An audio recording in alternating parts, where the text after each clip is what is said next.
I've been looking at the way that we're all using tanks these days with other reviews and stuff. Okay, it seems like everybody is either just using like some kind of dripper, or you're kind of stuck with like the whole K-Fun thing. So you got your K-Fun over here on top of your regulated devices, and then you have your K-Fun minis over here, and then you have your K-Fun-ish type tanks, you know, whether it's like Typhuns and I got a root scar over here, okay? Um, but the point is that, like, you know, either you're basically using a dripper or you're using a rebuildable tank atomizer, right? I feel as if like we should bring back the Genesis, okay, because kind of forgotten about it. So in this video, I'm going to go ahead and work with the AGA T3. Now, I've done the AGA T3 video before, but that was before, you know, the clear HD cams and everything. So we're going to do a very nice video on this, and I'm going to show you two different builds on it. It is my professional opinion that many times most of you guys out there will not buy something because, you know, you're worried about like maybe it's too complicated or difficulty in building it or whatever. Watch the video and hopefully it'll get you some confidence into doing more Genesis type atomizers, because when you are able to successfully build these things, they're pretty rewarding in its own way, right? So let's dive down and begin to build on this. All right, here we go. AGA T3, you guys. So this little atomizer over here, okay, is going to look, even though it's still considered a Genesis atomizer, it is very different from all the other Genesis type atomizers out there, okay? What happens is that the positive is over here in the middle, and then you have to build it up outwards, and then over here is actually a negative. Usually it's the other way around, okay? So what we're going to do is that we're going to start off with the classic stainless steel mesh wick first, and then we're going to move on to the second type of build, okay? So in order to do this, we need to go ahead and get ourselves a little piece of mesh, right? So first we will set this aside, and then our mesh is right here. As always, we have to go ahead and then torch this thing. So we torch this basically just to get out the impurities. Okay, so just quickly give it a torch. Okay. I used to torch this thing a lot, and then front and back and whatever. Actually, you don't really need to torch it that much. You know, just a little here and there is good enough. Doesn't have to be all crazy. Now, what you want to do is like wait for this to cool down a little bit, okay, and basically you could touch it again, and then we're going to get like this last little corner over here that we had the plier on. Now you want to find the nicest edge that you have, okay? This is probably the nicest edge that I have. I'm going to take this section over here and then give it a little fold like so, okay?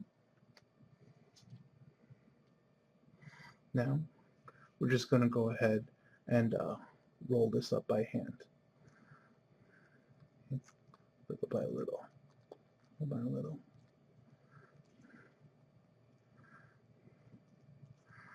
And then just roll it. As you pinch and apply pressure and roll at the same time, it will basically grip onto itself. Okay?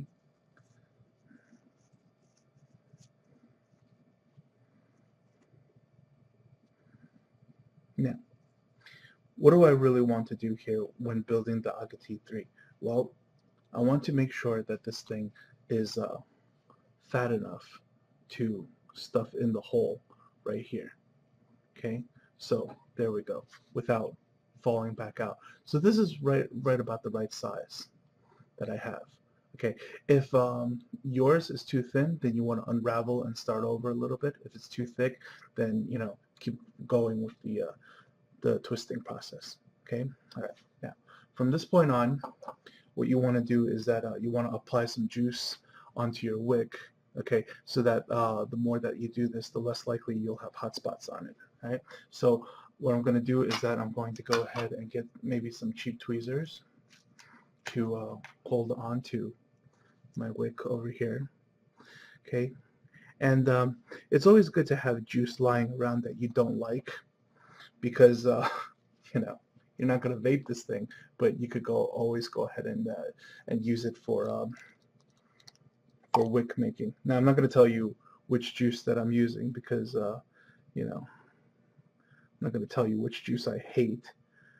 It's kind of mean, but I'm going to just go ahead and put some juice on this. Now, the first time that you apply juice on this thing, okay, it's not going to absorb right away. Okay, so be very easy with it and be very patient when applying juice onto this. Okay, because the next time we do this, then it's going to take juice very easily. So we're going to take our torch, right, and then torch this up. And then it will start to cook itself. Okay.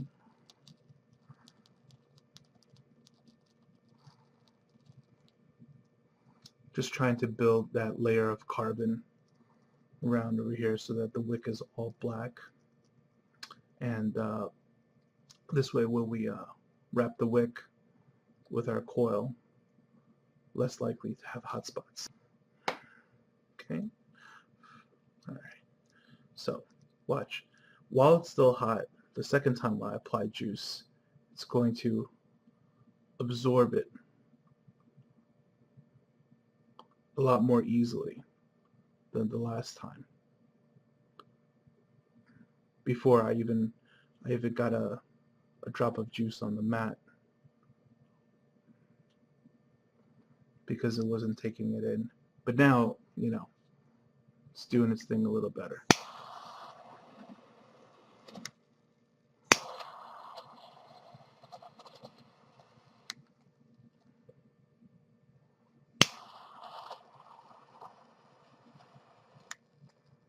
So you want to set this aside, okay, on somewhere where it's not going to be flammable. I'm going to put this thing on a piece of cardboard or something on the side.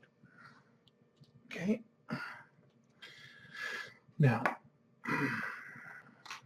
let's go back to talking about this Genesis tank over here. Okay, mine's a little bit different from yours because I lost my screw over here, so I just used this thing from a Trident as a replacement part. What I'm going to do right now, okay, so I'm going to show you the canthal that we're going to be using. What I'm going to be hand wrapping on stainless steel mesh wicks, okay, I prefer to use ribbon canthal as opposed to regular canthal. You could still use regular canthal, it doesn't matter. I just find ribbon, you know, gives me a little bit better coverage area. So I'm going to go ahead, get a piece over here. Now, what I'm going to do, okay, is that I'm going to take this and then place it in here, okay? But I'm going to bend it first, okay? See that? Then I'm going to apply it in here. Okay. It's good to have a needle nose plier for this particular job because you want to give it a little torque if possible.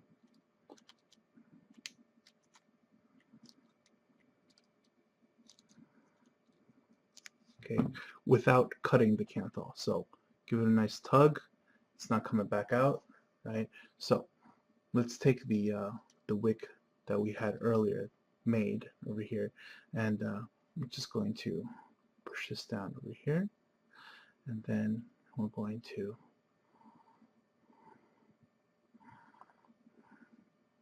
go ahead and insert this. Okay.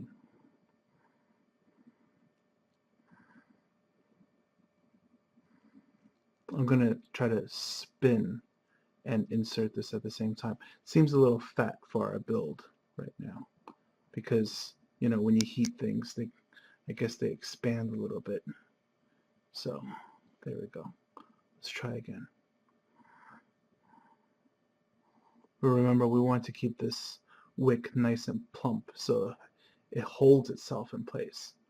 All right, there we go. Okay, so from this point on, right, whichever direction you feel more comfortably wrapping, right, I would recommend the clockwise direction. Okay, so let's go over here. The reason why we want to go in the clockwise direction is because later on when you tighten screws tighten in the clockwise direction. So then what happens is that when you tighten the screw, it will grip your coil. As opposed to if you went the other direction, it would fight you.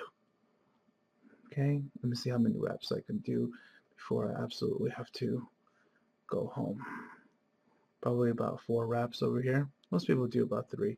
I'm going to intentionally do 4 and see if I can get away with it. And then we're going to put this thing in a mech mod.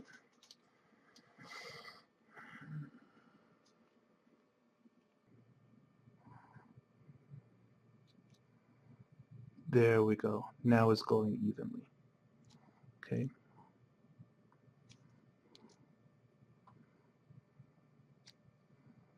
Okay. So now, from this point on, all we need to do is remove the excess at the top. Okay. We could just go ahead and use scissors, and then probably use my nail clippers over here. I'm old school, so I still use nail clippers, but you should really be using flush cutters these days. Okay, so let's give it another test fire, because as you know, when you clip things and move things or whatever, your build has moved. So gotta fire it up again. Look how nice and even that is. Okay, all right, now here's the fun part. How to fill this thing properly. This was always a problem. Okay, and what I'm going to do is that, for the sake of being easier to see on camera, I'm just going to take this down. Right. So the AGA T3, right, holds about 1.5 mils of juice. Okay, that's the only downside to this thing. Other than that, this thing works like an excellent cocktail at home. So what we're going to do is that, like, instead of placing this into the fill hole over here, we're going to place it down the middle of the wick. Okay, and then what happens is that, like, as I add juice to it, I want the air to displace from the fill hole. So basically, I'm filling this thing in reverse. Okay, now you want to take your time with this thing, or it's going to come out the top. See that? It's trying, you can see some juice trying to come out the top, but as long as I, go at a reasonable rate, the air will displace from the fill hole. Okay, you can't get too greedy. You're going to get about like 95%, I believe. Okay, there you go.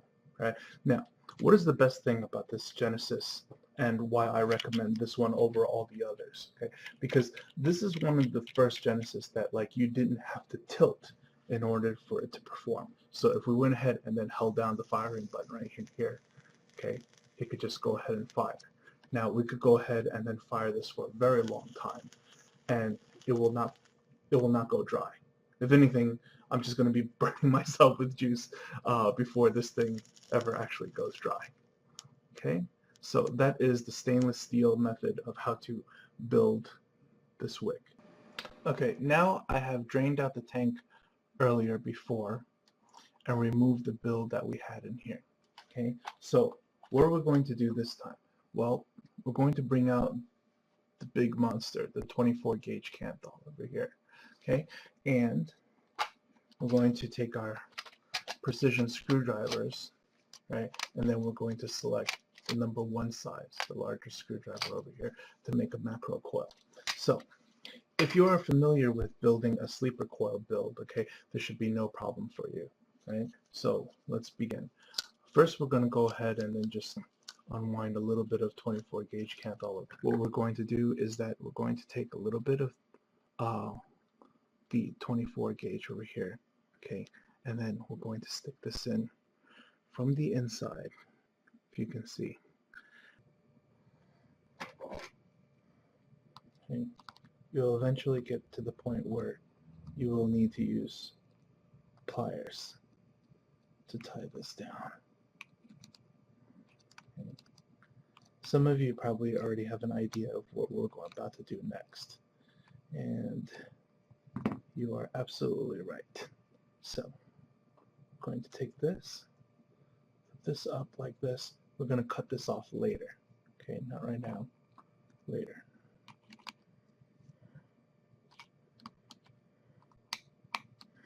Okay, so time to build a sleeper coil. What do? We place the screwdriver in here, and then we begin to wrap the screwdriver. Okay. Try your best to wrap as neatly as you can. Okay. As you wrap, go around. Okay. Pull tight. If you have an issue pulling tight, you could always use some pliers to, help you tighten up again. Okay. Bring this around and then tie this big guy down. Okay. I'm going to pull on this and bring large flathead from up above. Sorry if I'm off camera a little bit.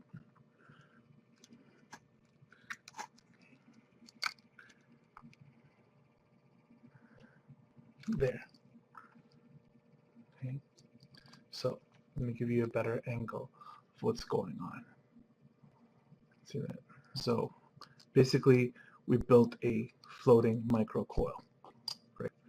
Gotta remove this excess Canthol so that it doesn't cause any shorts for any reason. Okay, and then the same over here. Okay, I'm gonna remove this 0.54. Okay, it's a pretty nice heat level for 24 gauge Canthol. And then I'm going to put it back on the mechanical mod. Okay, and then fire it up a little bit.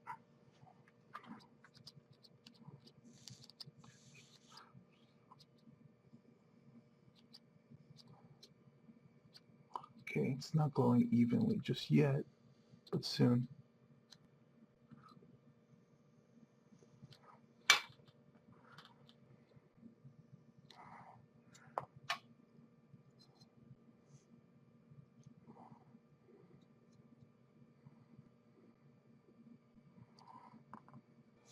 When it comes to this stuff, it's a lot of outside of the box thinking, right? So over here, I have some cellular cotton, right? But before we begin this, okay, you have to make sure that your hands are clean, are very, very clean, okay? Because natural oils or whatever you've been working on or something, if it gets into this, it'll cook with it and then it'll give you a funky flavor, okay? So you got to make sure your hands are very, very clean before you attempt this, all right? So what we're going to do is that we're going to remove a little bit the outside of the cellular cotton, okay? Because we want, all the cleanest fibers that are on the inside, right? And then what I'm going to do is that probably just half of this, you really got to do this by eye, okay? And what we're going to do is the same thing. We're going to go ahead and fill the tank first. See, there's no wick in the way, so it fills very easily all the way to the brim. All right. Now, from this point, okay, the same direction as the coil has been made. Okay, this coil has been made in a clockwise direction. So what we want to do is that we want to twist this thing in the front. Okay, again, remember, clean hands, right? So that this thing, the tip of it is kind of like a bullet. Okay, it's kind of like a bullet, like that. Okay, and then what happens is that we put this on top of the coil, right? And then we're twisting it in so that it feeds into this. Let me get my hands out of the way so you can see what's going on. See that? As I turn, it's feeding downward into the tank. Okay? And then eventually you get to see it at the bottom of the tank of the window over here. So from this point on, right, we don't need this anymore. Okay? Just leave it all nice and bushy, like so. Okay? Right? So this thing will be more of a tilt method. Okay? But then it fires very nicely. Look at that.